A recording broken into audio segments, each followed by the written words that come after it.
खोपोलीत नगरसेविकेच्या पतीची हत्या केल्याची धक्कादायक घटना समोर आली आहे। काही अज्ञात व्यक्तींनी त्यांना गाठले आणि सपासप वार करत जीव घेतल्याचं समजतंय।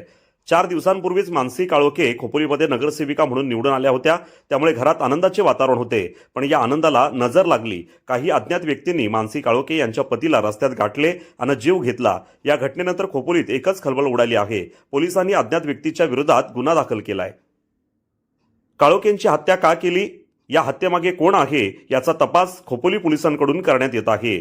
मंगेश काळोखे हे नेहमीप्रमाणे मुलांना शाळेत सोडण्यासाठी गेले होते। त्यांनी आपल्या मुलांना शाळेत सोडले, ते घराकडे परत येत होते, त्यावेळी अचानक त्यांच्यावर अज्ञात व्यक्तींनी हल्ला केला। यामध्ये त्यांचा मृत्यू झाला। खोपोली पोलिसांनी तात्काळ घटनास्थळावर धाव घेतली। पोलिसांकडून मृतदेह पोस्टमॉर्टमसाठी पाठवण्यात आला आहे।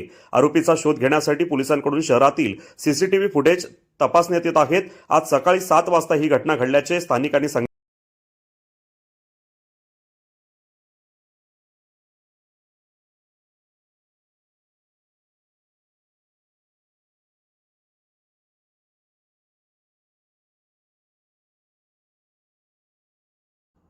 अशाच ताज्या अपडेट्स मिळवण्यासाठी आपल्या रंग मराठी न्यूज चॅनेलला सबस्क्राइब करा आणि बाजूच्या बेल आयकॉनवरती क्लिक करा। धन्यवाद।